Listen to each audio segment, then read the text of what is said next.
यदि आप ब्रह्मचर्य नहीं हैं तो आप में स्वाभाविक ये कमियां जागृत होंगी जो अध्यात्म में चलने ही नहीं देंगी।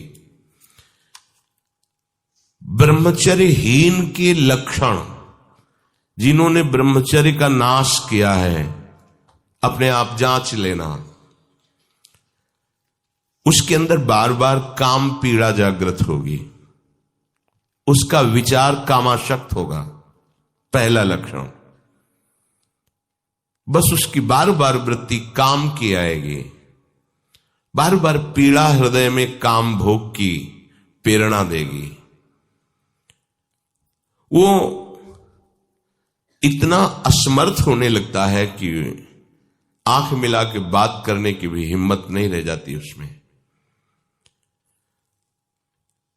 हर समय उसके अंदर एक हीनता सी छा जाती है। वो बहुत चालाकी से अपने को छुपाना चाहता है, झूठ बोलता है, थोड़ी ऐंठन भी दिखाना चाहता है कि मैं कुछ हूं, पर अंदर से खोखला हो जाता है। ये दुर्गुण उसके अंदर जागृत होते हैं जो ब्रह्मचर्य का नाश करता है। उसके चेहरे में प्रसन्नता कभी झलक ही नहीं सकती, दुखी व उदास, जो ब्रह्मचर्य का नाश करता है। देखने से इस बदसूरत नजर आने लगेगा, चाहे जितना गोरा हो, चाहे जितना ऊपर से चिकनाहट लगाए हो, लेकिन उसके कपोल और नेत्र बदसूरत होंगे। चिकनाहट से मतलब नहीं है, एक आकर्षण होता है भागवतिक, वो उसमें नहीं होगा। स्वभाव बड़ा ही रुक्ष होगा, कड़ुआ होगा, बहुत ही हल्के स्वभाव का आदमी होगा। विश्वसनीय तो हो ही नहीं सकता, कामी पुरुष विश्वसनीय नहीं होता। वो कभी भी बदल सकता है, उसमें क्षमता नहीं है एक बात पर टिके रहने की। वो कसम खाए तो भी बहुत शीघ्र अपनी कसम तोड़ देगा। स्वभाव में कभी उसकी प्रसन्नता नहीं होगी, स्वभाव उसका चिड़चिड़ा बन जाएगा। रूखा होने के कारण नाक में गुस्सा रखी रहेगी, जरा सी बात में वो बहुत क्रोधित हो जाना, अपनी खोपड़ी फोड़ने लगना, दूसरों की फोड़ने लगना, अपने थप्पड़ मारने, मतलब एक जैसे कोई विक्षिप्त आदमी, पागल आदमी, ऐसी उसकी चेष्टा होने, चीख चीख के बोलना, माथा पटकने लगना, ये लक्षण है ब्रह्मचर्य का नाश करने वाले के। वो जीता तो है पर मुर्दे की तरह निस्तेज, उसमें उत्साह, उसमें शूरवीरता, ये सब क्षीण होने लगती है। शूरवीरता काम क्रोधादि को सहन करना है। उसके कपोल में हल्के हल्के से सांवले दाग प्रकट होने लगते हैं, एक झुर्री सी पड़ने लगती है। ये वीरनाश का लक्षण है। आंखें धस जाती हैं और उसकी हड्डियां कमजोर होने लगती हैं, बाल पकने लगते हैं, झड़ने लगते हैं। वीर भगवान के द्वारा दी हुई वो शक्ति है जिससे भगवत प्राप्ति में बहुत सहयोग होता है। ये जानबूझकर ऐसी क्रिया करते हैं जिससे वीरपात हो। रोग न रहते हुए भी इनको बहुत सी पीड़ाएं स्वाभाविक प्रारंभ हो जाती हैं। जर्जर, दुर्बल, भागवतिक कामों में निरुत्साह, भजन करना, परिक्रमा करना, समय से उठना, समय, ये सब उत्साहहीन होते हैं। थोड़ा भी परिश्रम या मेहनत करने पर हांफने लगना, थक जाना, दैनिक दिनचर्या बिल्कुल ठीक ना होना, चित्त में बहुत सी कुचिंताएं बढ़ जाना, थोड़े से डर की बात आते ही हृदय में ऐसी धड़कन होने लगना, भयभीत होने जाना, थोड़ा सा दुख एक पहाड़ जैसा लगना, थोड़ा सा भय ऐसा लगना कि अब क्या क्या होगा, घबराहट पैदा हो जाना, बार बार भूख लगना, पर वो भूख पचाने वाली नहीं होती, वीर्य नाश करने वाले को बार बार खाने की इच्छा होती है क्योंकि उसका लीवर खराब हो रहा है। ये अच्छा लक्षण नहीं बार बार भूख लगना कि बहुत बढ़िया लीवर काम कर रहा है, नहीं, अंदर कब्ज बन रही है, लीवर डाउन हो रहा है और आपको बार बार भूख ले रही। ये झूठ में फंसाया जा रहा है, ये झूठी भूख है जो तुम्हारा रोगों का घर बनेगी। उसकी जठराग्नि मंद पड़ जाती है, भोजन ठीक से पचता नहीं, मलबद्धता हो जाती, कब्जियत हो जाती है, परिणाम में बवासीर आदि कई तरह के रोग प्रकट हो जाते हैं। या तो नींद नहीं आने लगेगी या फिर ऐसी आएगी कि घंटों मतलब 8-10 घंटे सोए फिर भी उठे फिर भी आलस्य प्रमाद ये बना रहेगा। आंखों में हर समय भारीपन बना रहेगा, बिना किसी चेष्टा के रात्रि में स्वप्न दोष हो जाएगा, वीरपात हो जाएगा। ये उसके लक्षण है जो जानबूझकर ब्रह्मचर्य का नाश करता है। वीर का इतना पतला हो जाना कि लघुशंका के लिए जोर करने पर वीर निकल जाना बहुत बड़ी हानि है। नए नए बच्चों में जब उनसे प्रश्न करते हैं कि आपके दर्शन से ऐसा महसूस होता है आप कोई गलत चेष्टा करते हैं, तो वो कहते हैं अब नहीं करता, लेकिन पहले जब आपसे मिला नहीं था तब होती थी, लेकिन लक्षण तो अब भी प्रकट हो रहे हैं। तो कहते हैं स्वाभाविक वीरपात हो जाता है, स्वप्न दोष में भी और लघु शंका में भी। इसका कारण है आपने बहुत ही गलत आचरण किए हैं। ये जो हस्त मैथुन आदि क्रियाएं हैं, इनके द्वारा पूरा का पूरा आपका जीवन नष्ट हो जाता है। इसे खिलवाड़ मत समझो।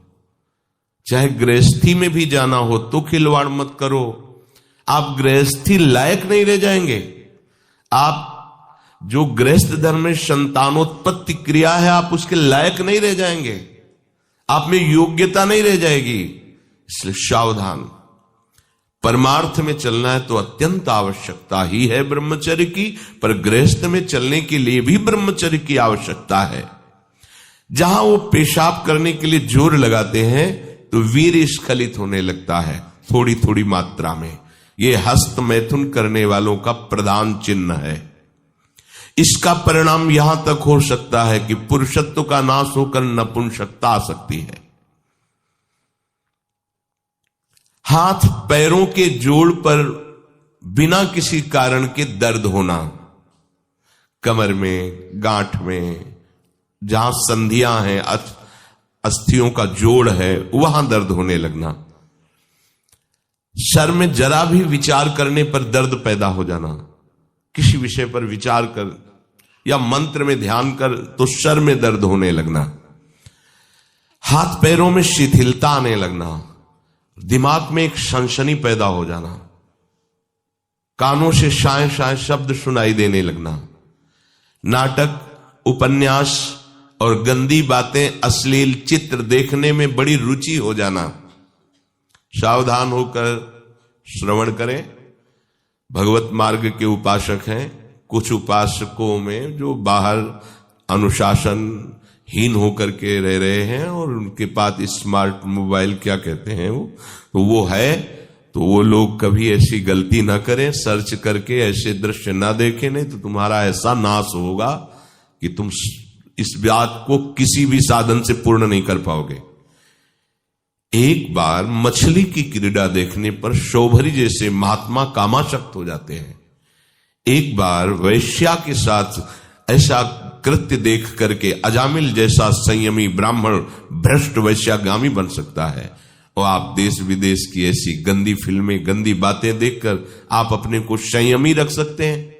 क्यों आप अपना नाश कर रहे हैं? क्यों आप अपने शत्रु बन रहे हैं?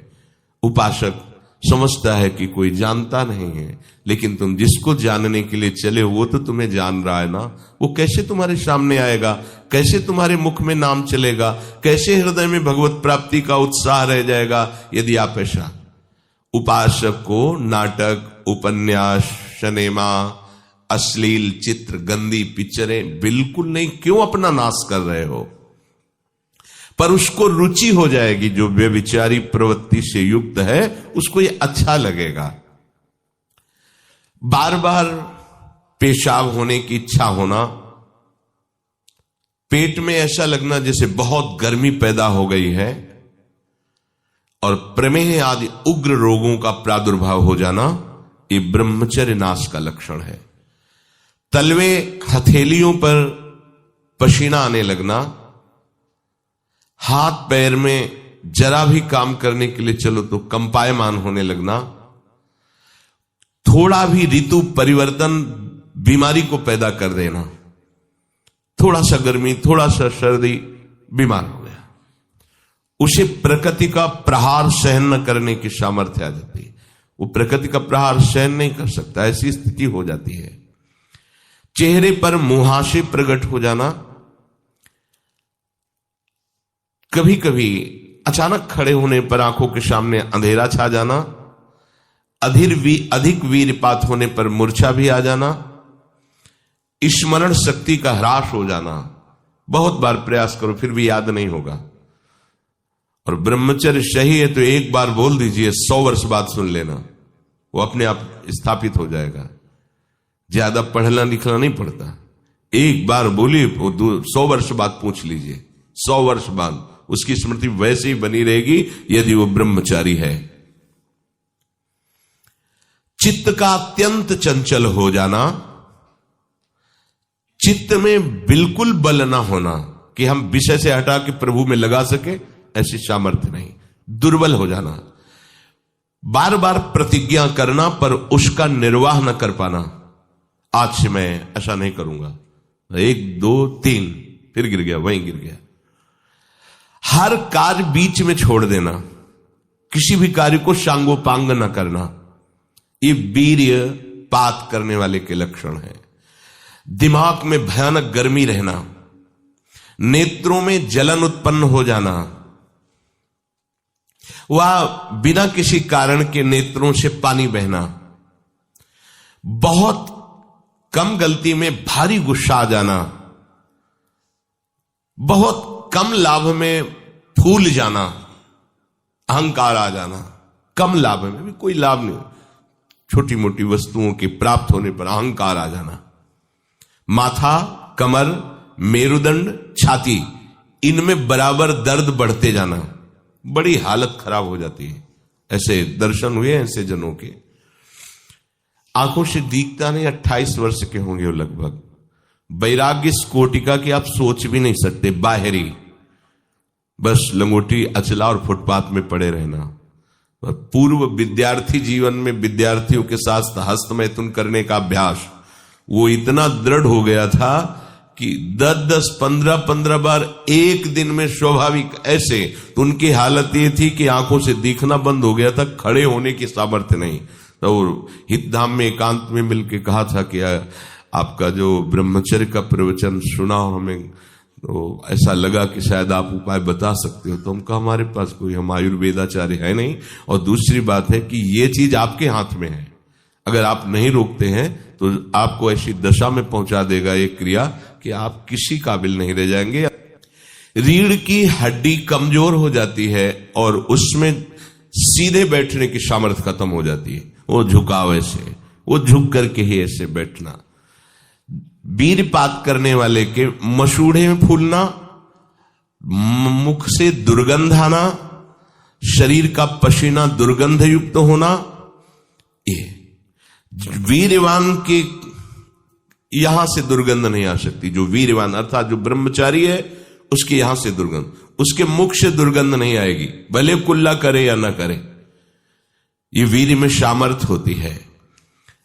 नाक के साइड में यहां कालिमा आ जाना, फिर वो कालिमा धीरे धीरे कपोलों में बढ़ते जाना, ये वीर्य नाश का लक्षण है। वीर्य नाश से उदर लंबा होना, पेट बढ़ना शुरू हो जाता है, आंतें बढ़ना शुरू हो जाती हैं, उसकी वाणी में मृदुता नष्ट हो जाती है, कर्कशता रुक्षता आ जाती है, उसका स्वभाव अप्रिय बन जाता है, छाती की हड्डियां दिखने लगती हैं, वो ना तो लोक में ना परलोक में किसी भी कार्य में उत्साह करने लायक नहीं रह जाता। वो जरा सी भी बात में बहुत बड़ा अपने को अपमानित होना समझता है। ये वीरपात से उसके अंदर दोष प्रकट हो जाते हैं। ये वीडियो देखने में कैसा लगा, कहाँ से देख रहे हो? ऐसा वीडियो देखने के लिए चैनल को सब्सक्राइब करें। सही वीडियो हमेशा मिलता रहेगा। वीडियो को पूरा देखें, लाइक कमेंट करें और शेयर करें।